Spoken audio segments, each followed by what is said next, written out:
இந்த வெள்ளரிக்காய், கேரட், பெரிய வெங்காயம், கொத்தமல்லி, தயிர் போட்டு இந்த பச்சடி எப்படி பண்ணுறதுன்னு பார்ப்போம் வாங்க.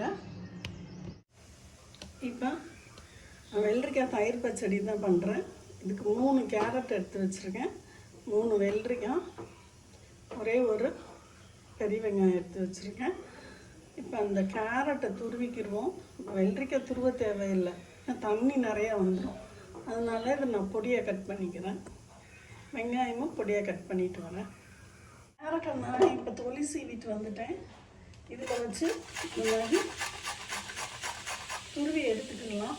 துருவிட்டு வரேன். இப்போ கேரட் துருவியாச்சு, பெரிய வெங்காயம் நறுக்கியாச்சு.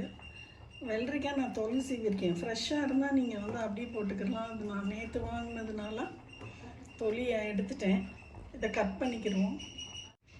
இப்போ நம்ம வெள்ளரிக்காய் கட் பண்ணி வச்சிட்டோம். கேரட்டு துருவியாச்சு. இது மல்லி வந்து கழுவி வச்சுருக்கேன்.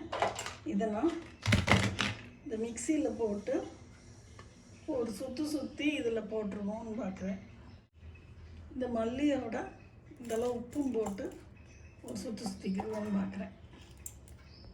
இப்போ நம்ம இதில் போட்டுக்கணும். ஏன்னா இதில் உப்பும் இருக்குது. இது வந்து தண்ணி விடும், அதனால் தண்ணி விடட்டும். தண்ணியை பூரா இழுத்துட்டு அதுக்கப்புறம் நம்ம தயிரில் போட்டுக்கலாம்.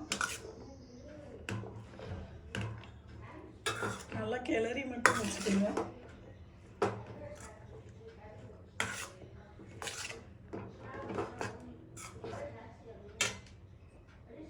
இப்போ நம்ம இந்த கேரட்டு இதெல்லாம் நம்ம எடுத்து வச்சுருக்கோம்ல, இதில் வந்து இந்த தண்ணி இதை வந்து நம்ம புழிஞ்சு ஒரு சட்டியில் போட்டுக்கிடுவோம்.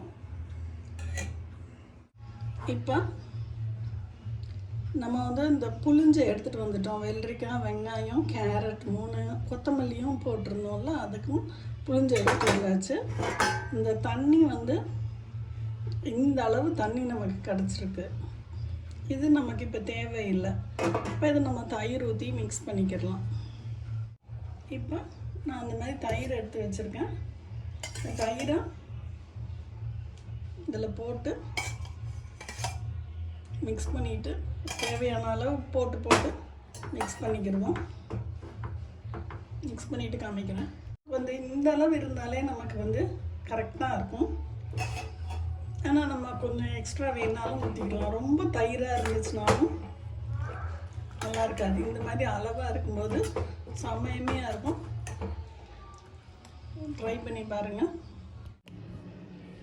இந்த தயிர் பச்சடி செம்மையாக இருக்கும். நீங்கள் வந்து இந்த வெஜிடபிள்ஸ் நிறைய சாப்பிடணும் அப்படின்னா இப்படியே நம்ம எடுத்து நம்ம எந்த டிஷ்ஷோடனாலும் பூரி, சப்பாத்தி இந்த மாதிரி டிஷ்ஷோடு சாப்பிட்டுக்கலாம். ரைஸுக்கும் நம்ம சாம்பார் சாதம் அந்த மாதிரினா நம்ம இதை சாப்பிட்டுக்கலாம்.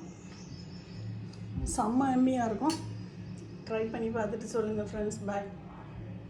இந்த மாதிரி பூரிக்கு இந்த தயிர் பச்சடி வச்சு ஒரு குருமா வச்சு சாப்பிட்டோம்னா செம்மையாக இருக்கும். பாருங்க வச்சு செம்மையாக இருக்கும். ட்ரை பண்ணி பார்த்துட்டு சொல்லுங்கள் ஃப்ரெண்ட்ஸ். பாய்.